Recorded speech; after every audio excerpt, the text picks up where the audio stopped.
कि एक शिक्षक को 150-200 रुपये दी जा रही है, तो मजाक बनाकर रखी जा रही है। अगर बताइए किसी शिक्षक को 150 रुपये देकर कार्य करवाया जाएगा और उसको बोला जाएगा नहीं कि तुम अच्छा पढ़ाई दो, जो कि ऑलरेडी अच्छा पढ़ाई दे रहे हैं। हमारे कस्तूरबा विद्यालय में कि छात्राएं जो जापान तक पहुंच चुकी है और रिजल्ट भी जो बेटर रहा है। और आप जो है इसको चेक कर सकते हैं, जाकर जो पूछ सकते हैं कि कस्तूरबा विद्यालय के जो बच्ची जो है पढ़ने में किस तरह से, यहाँ तक से ड्रॉप आउट बच्ची आती है, ये सुदूरवर्ती क्षेत्र की आती है, बहुत इसमें गरीब बच्ची पढ़ती है। इसीलिए जो हो गया कि हमारे शिक्षक शिक्षिकाएं के लिए भी जो है सरकार नहीं सोचती है। क्यों? कि यहाँ की गरीब बच्ची पढ़ती है। अगर इन लोग शिक्षक लोगों को अगर 50,000 रुपये देने लगेंगे, 25,000 रुपये देने लगेंगे, इन लोग पढ़ाकर IAS बना देगा और इन लोग गरीब बच्चे जो है ऊपर चले जाएंगे और हम लोगों को फिर दिक्कत हो जाएगी। इसीलिए रणनीति जो है, तो इसलिए मैं बोलना चाह रहा हूँ, एक शिक्षक संघ के अध्यक्ष के नाते जो है इस तरह से नहीं चलेगी। हमारे गरीब सुदूरवर्ती क्षेत्र के बच्चे भी कुछ कर सकती हैं। क्यों? कि अगर हम लोगों की एक अच्छा मानदेय फिक्स किया जाएगा तो हम लोग बिल्कुल वहां से बच्चे जो है IAS ऑफिसर जो हो गया और नीट जो है निकालेंगे। जिस तरह सरकार के जो वित्त मंत्री हैं वो बोल रहे हैं कि सरकारी स्कूल में पढ़ाई ही नहीं होती है, जो कुछ भी शिक्षा व्यवस्था अच्छा है वो निजी विद्यालय की। नहीं सर, अभी जो कस्तूरबा विद्यालय के बताइए कि जापान तक कैसे बच्ची पहुंच गई। अभी देखिए टॉप 10 में बच्ची जो आ रही है।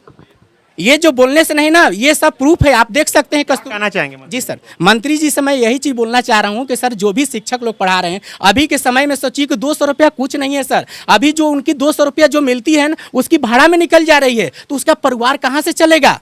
और वो भी चीज़ जो हो गया कि अभी नई वैकेंसी निकाल दी जाती है कि जिसके कारण जो है कि उसको घर से बेघर हो जाएंगे, उनके बच्चे रोड पर आ जाएंगे, हम लोग सभी शिक्षक जो रोड पर आ जाएंगे। सोचिए कि हमारी सरकार की क्या नीति है कि रोजगार देना, रोजगार छीनना नहीं। तो इस तरह से नहीं होना चाहिए।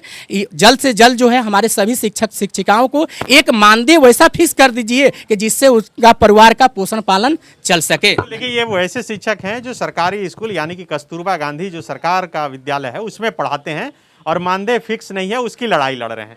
दूसरी तरफ मंत्री जी कह रहे हैं कि सरकारी स्कूल में पढ़ाई नहीं होती है और निजी विद्यालय की वजह से ही शिक्षा व्यवस्था अभी तक टिका हुआ है। आप इस मंत्री जी के बयान को कैसे देखते हैं? मंत्री जी के बयान को हम इस प्रकार से देख रहे हैं कि उनका कहना है कि निजी विद्यालय सरकारी विद्यालय की तुलना में बेटर कर रहे हैं। मैं ये नहीं मानता हूं सर, क्योंकि हम भी कस्तूरबा विद्यालय जो सरकारी विद्यालय है और वहां हम लोग इतने तन मन धन से पढ़ाते हैं कि वहां की बच्चियां जो है इतनी अच्छी रिजल्ट करती है कि टॉप 10 में हमारे राज्य में हर समय प्रदर्शन रहता है, हर वर्ष प्रदर्शन रहता है। इस प्रकार से हम इसको हर पूरे खारिज करता हूं कि सरकारी विद्यालय को कहा नहीं जा सकता है कि प्राइवेट विद्यालय की तुलना में कम पढ़ाई होती है। बहुत बेटर हम लोग पढ़ाते हैं सर, एक सरकारी विद्यालय में हम लोग भी पढ़ाते हैं। लेकिन यही दुर्दशा है कि हम लोगों की मानदेय बहुत कम है।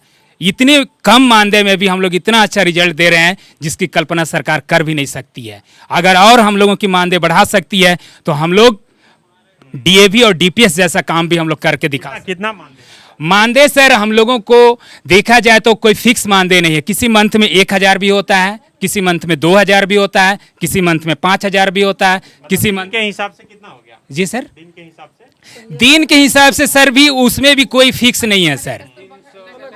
हाँ, अलग अलग है सर। ये दुर्दशा बनी हुई sir Kasturba Gandhi part timer teacher के साथ।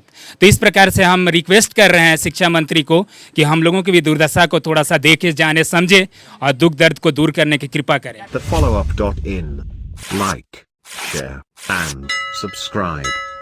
www.thefollowup.in